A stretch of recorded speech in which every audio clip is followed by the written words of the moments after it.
Tom did not come to the bar looking for trouble. He came looking for quiet. Not the quiet of peace. The quiet that comes when the noise inside finally dulls. By now, the men behind the counter know his face. They know his step. They know when to pour without asking.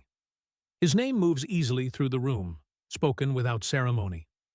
He arrives most evenings just as the sun slips low, sometimes earlier. The place is full. Laughter rises and falls. Cards hit tables. Someone always tells a story too loudly. The air is thick with smoke and sweat, and old wood soaked in spirits. Tom takes his seat. Andy is never far. Sometimes standing near the wall. Sometimes leaning on the bar. Sometimes holding a drink he nurses slowly. Andy doesn't come for the alcohol. He doesn't come for the upstairs rooms. He comes for Tom. The bartender sets down Tom's glass. Tom lifts it and drinks halfway in one swallow. Andy watches. He doesn't scold. He doesn't preach. He just stays. No one speaks Adeline's name anymore. They talk about crops, about storms, about whose mule went lame. Tom hears none of it. His eyes stay on the liquid in his glass. He tells himself this is easier than sitting alone in his house, easier than hearing echoes in empty rooms. A working woman approaches quietly. She places a gentle hand on his shoulder. "Long night," she says. Her voice carries no judgment. Tom doesn't turn. She leans closer, lets her perfume arrive before her words.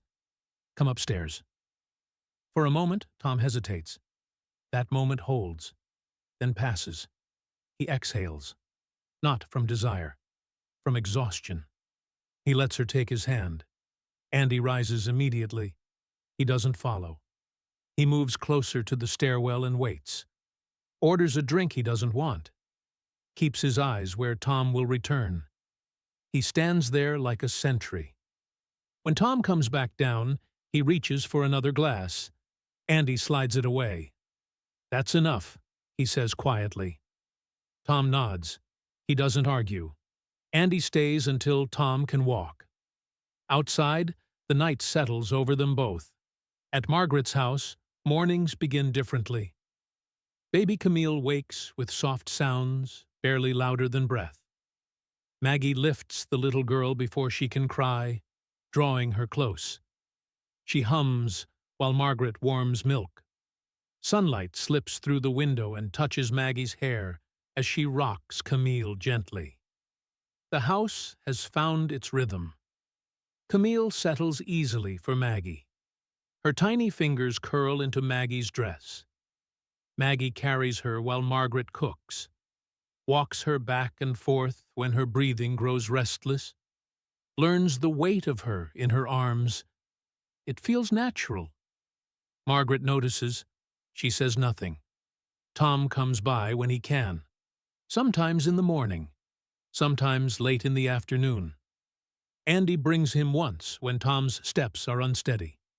Andy waits outside with the horse. Margaret hands Tom his daughter. Tom holds Camille carefully. His face stays calm. Too calm. He sits in the same chair every time, rocking slowly. Maggie moves through the room, preparing food, wiping counters, keeping herself busy. Tom watches her. Not openly, just long enough. At first, Maggie doesn't feel it. Then she does. The air shifts. She keeps her eyes on her hands. She adjusts Camille higher on her shoulder. She puts space between herself and Tom when she can. She doesn't yet have words for it. Only the understanding that something has changed. Tom never touches her. Never says anything. He doesn't have to. His silence carries authority. His whiteness carries history. His grief carries permission. Maggie feels herself shrink. Andy sees it once through the window. He clears his throat loudly. Tom steps back. Andy doesn't speak. He just stays.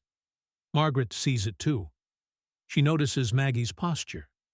She notices Tom lingering. Margaret understands exactly what this means in this place, in this time. She also knows Tom. She tells herself he is broken. She tells herself Maggie is safe beneath her roof. She tells herself silence will keep things from unraveling. So she folds linens. She hands Tom his child. She keeps quiet. Neighbors begin to notice. They see Tom leaving Margaret's home. They see him later walking toward the bar.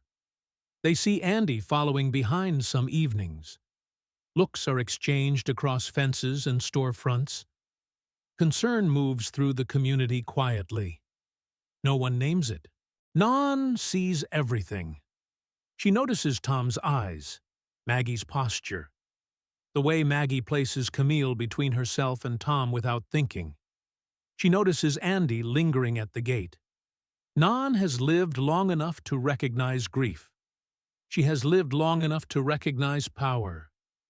She begins standing longer in doorways. She places herself between Maggie and Tom when she can.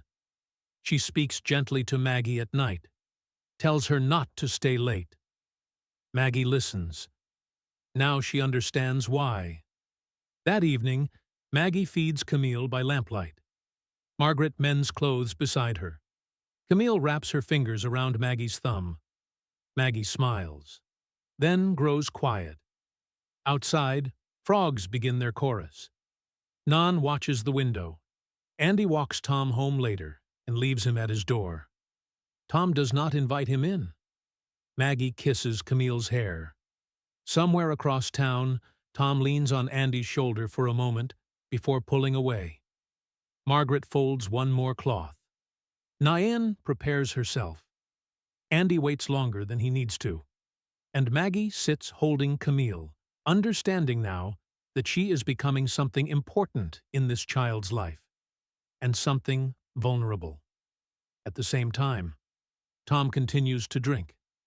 Andy continues to watch. Naan continues to protect. Margaret continues to avoid. And Maggie continues to care for a little girl who does not yet know how fragile the world around her has become.